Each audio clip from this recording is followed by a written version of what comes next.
Jesce Horton. Yup, same one.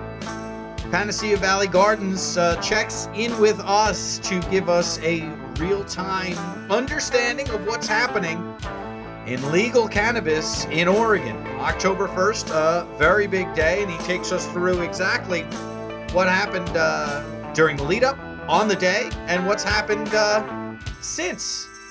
Enjoy. Okay, so we've got Jesce Horton back from Panacea Valley Gardens. Jesce, thanks so much for giving us a little bit more time. Oh, yeah. Thank you very much, Seth. Look forward to speaking with you. All right. So October 1st, a pretty big day there in Oregon. And what we'd love to know is kind of leading up, the immediate lead up to October 1st, what was happening and what was the general sense on the ground. Then on October 1st, just stories, anecdotes, any kind of information that you can give us, and then what's happened since. So kind of the immediate lead up to October 1st, what was the sense on the ground there in Oregon? Yeah, so heading up to October 1st, of course, everyone here in Oregon was extremely excited. Day we've been waiting for a long time, kind of a series of days that we've been waiting for. This is just one of them. We're allowed to serve the general public, 21 and over, out of our medicinal dispensaries. So great opportunity to open up to a lot of new people who are interested to learn more about the industry and interested to benefit from the cannabis plant. Essentially, we had a set of new regulations that apply to this October 1st date. It wasn't a typical day in the industry in a certain dispensary because you had product restrictions. Who you were able to sell to. No people over 21 who did not have a medical card were able to buy edibles or concentrates. So we had to really kind of get ready for that and figure out exactly how that was going to work logistically, and making sure that we were able to service all the patients as well as the new consumers, and also do it efficiently so that no one was waiting too long. So there's just, obviously all of the work that needs to be done and understanding what you need to do from a regulation standpoint. But then there's also a basic kind of customer, efficiency, just retail operations kind of things that you needed to go to, I'm sure, with the staff. Yeah? Yeah, exactly right. Exactly right. I mean, a large influx of customers, if you can imagine, that's something that they would definitely need to be ready for. It's going to change the processes a bit. And not only for that day, but after that, we've seen a similar influx. So the bud tenders and the receptionists had to definitely get ready for the customer service aspect of everything. All right. So you, the business owner, you were set. It sounds like everybody, staff was set and ready to go. October 1st. What time did you open? And what was the basic feeling? Yeah, so we opened a little bit early on October 1st at about 9 o'clock a.m. Typically, we're about 10 a.m., though some dispensaries opened up at midnight, 12:01, and they had great success as well. We had a decent line, very good line to start off with, and kind of had a steady influx of business. I was popping my head in and out of the reception area here and there, and it was always full, and people were always pretty happy and pretty excited. So it was really, really good to be kind of on the ground level there on October 1st in our dispensary. Excellent. So you really had that influx and, folks online. I mean, how long did the lines get? Was it, it sounds like it was manageable, but steady. Yeah, you know what? I think Oregon had a bit of a different take than a lot of other states on the first day of legalization. What you saw in maybe Denver or Colorado and also in Washington was that there was only a limited number of dispensaries or retail stores that were allowed to sell to people over 21. And there were still a lot of medicinal stores who did not have that ability. And what you saw was, of course, those recreational stores had long lines, long waits, ran out of a lot of product. And there were issues there. So what Oregon did is we allowed all of the medicinal dispensaries to serve anyone over 21 on October 1st. So what that did is it essentially flipped over an inventory of about 150 dispensaries in the Portland area alone, about 250 in the state, were all allowed to sell to different patients, which meant that, of course, there weren't nearly the long lines and the long queues and waits that you saw in some of the other states. But we had a really banner day of about $11 million for that opening. And that's not What my about the store. $11 million? I want to make sure I heard that $11 million. Not What's my that? store, of course. That's the Oregon market. Got it. Okay.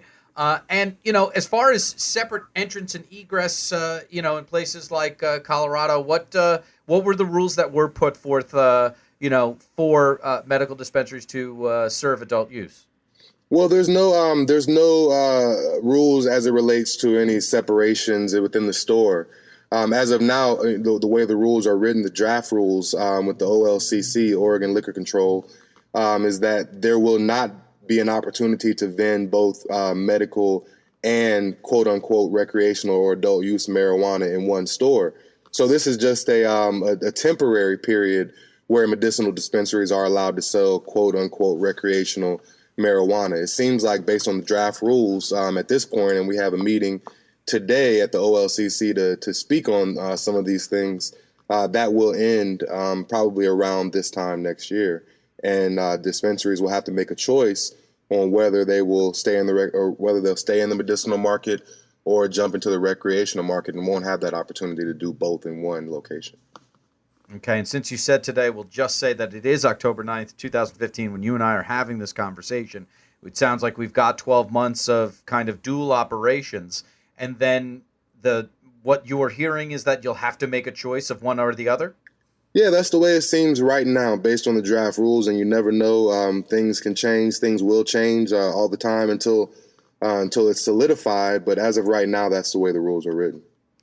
And so, just so we make sure we understand it, as far as product is concerned, both is it the same product that's going to both the medicine side and the adult use side? Is it the same pricing? How does it work from a product and pricing standpoint? Yes, right now for this little grace period of what seems will be nearly a year until the recreational stores come online and are able to serve customers. They are the recreational product is actually the medicinal cannabis that's grown right now. So if that makes any sense, it's the same product right now. They will not be licensing any grows or any cultivation facilities until the beginning of the year. And of course, it'll take time for them to come online. So all the product that's sold into the market is all medicinal cannabis. What about dosage and infused products and edibles? How is that being dealt with? Understanding that dosages are completely different for each side. That. What is the standpoint from the state? Yeah, you know what? I can't speak directly on that from right now. I think that last I heard is there will be 5 milligram dosages, which is half of what is required in Colorado and I believe Washington right now. That's the last that I heard. I'm not as directly involved with the edible side of things as my counterpart, my partner Jennifer Tyler, but that's my most recent understanding. But it does sound like basically the state's point of view was, let's get these doors open. Let's make sure that we accomplish what the voters asked us to accomplish, which is adult use. And then not necessarily as they did in Washington, build the plane as we fly it, but let's make sure that we are serving patients, serving adult use customers, and then build over the next 12 months a structure that works. Is that about right? That's what I'm hearing. Well, essentially, I think what we're seeing more is a phased approach. That's kind of that was kind of put together, I guess, along the way. But the reason that they're allowing sales right now, and October 1, and really what the voters asked for was January 1 of 2016. Right now, they're allowing sales in October 1 strictly to phase out or to not support the illicit drug market or the illegal drug market. For example, customers or all the citizens in Oregon or anyone in Oregon is allowed to have cannabis, is allowed to use cannabis in a certain amount legally as it relates to the law being 21 and over. However, there has been no place to purchase it at all in Oregon because there's no recreational stores. So, of course, if you would just imagine, then that's kind of just forcing that person to go into the black market and procure that cannabis since they can't go into a legal store. So I think the legislator did a great job of realizing that and switching tune and kind of phasing in an early sales approach in October 1, which I think is working out very well. Absolutely. We get also an additional quarter of taxation. Why not, right? Yeah, exactly. Right. There's always benefits. All right, good. So that's October 1st. What about the kind of subsequent week here? It's been, 7, 8, 9 days. Has it have the lines kept up? Has it been pretty steady? What's been the kind of subsequent week been? What's that subsequent week been like? Well, I guess going back to the earlier comment, there are some additional taxes that the state will be collecting. I think mainly as it relates to tourism, things like that, an influx in just general economy. But as it relates to taxes on quote unquote recreational or adult use cannabis, that won't start until these recreational stores are opening up. So right now, it's people are purchasing and are not paying those taxes quite yet. Understood. And then, getting back to the dealing with customers kind of questions as far as the longer lines that were there and apparent on October 1st. What has demand been like in the subsequent week?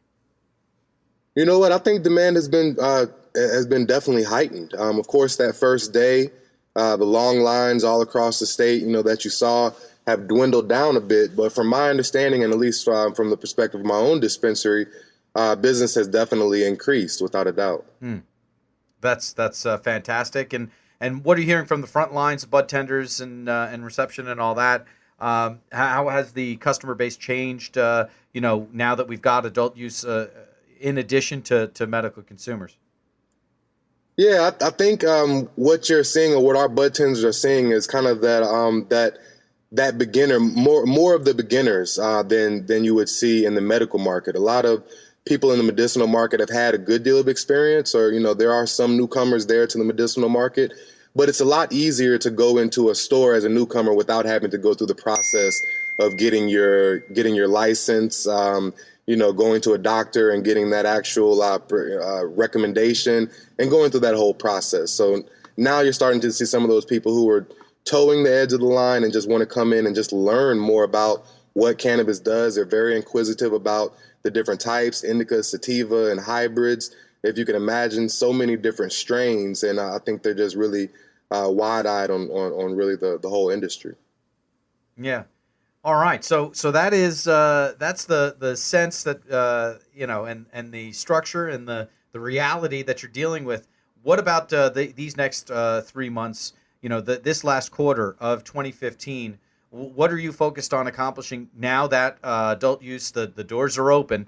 What are your main goals for the rest of the year? Yeah, so my main goals for the rest of the year, now that October 1 has come about, from a business standpoint, of course, will be to better serve our patients and our customers, to figure out who our new customers are and how we can, I guess, bring in products that are more suitable for them and are more pleasurable, more effective for them. So really honing in on that. Also improving on the processes, of course, with the increased business. Hopefully, crossing fingers that that continues. We have to make sure that we have our processes in order to get better there logistically. From other standpoints, I guess my focus from the Minority Cannabis Business Association will be specifically in Oregon to get a better understanding of the laws that will be the laws and the rules that will be distributed from the OLCC and from the city and from the state. Getting an understanding of how they will affect minorities and women to get into the industry, figuring out how we can spread that knowledge and kind of decipher that code that sometimes people feel, the rules and the way things are written from a legislative end are sometimes not as easy to understand or decipher. So we got to kind of jump in there, figure out exactly what that means to the everyday person who wants to get into the industry and how they can kind of plan their entry. And I think other than that, just making sure that that we're getting ready for 2016, because I think it's going to be big, especially from a cultivation end. Right now, we're making sure we're having not a hard time, but we're definitely having a struggle keeping up with demand from the few dispensaries that we're working with. So we'll have to figure out exactly how to handle that and maybe look at some expansion opportunity if at all possible. Yeah, no, that's always what we want to hear is having a tough time keeping up with demand, and we're looking towards expansion. So that's fantastic, and congratulations on that. Not to get ahead of ourselves, but certainly seems like it's trending in the right direction. And then, of course, with the MBCA, it sounds like you're doing great work there. And I'm looking forward to working with you on that as well. And I love the fact, the idea of kind of breaking down the regulatory language and kind of translating it into human speak, right? Yeah, exactly. I need people to do it for me as well. I'm actually about to run in here and talk to one of my attorney friends to get him to break down some of this language for me so that I can maybe hope to do it for someone else. That's it. All right, Jesse, thanks so much. Really appreciate you giving us kind of the spotlight, the highlights of what's happening in real time in Oregon. We're so excited from an industry standpoint and from a regional standpoint, and keep doing that hard work that you're doing. All right, thanks a lot, Seth. I appreciate it. Thanks for checking in with us. Jesse Horton, thanks so much for the time. And so there you have it. Obviously, a very different sounding reality than what we've heard from the folks that were on the ground on day one in places like Denver and places like Seattle and the greater Colorado and Washington areas. So we are growing up here as an industry. I hope you're enjoying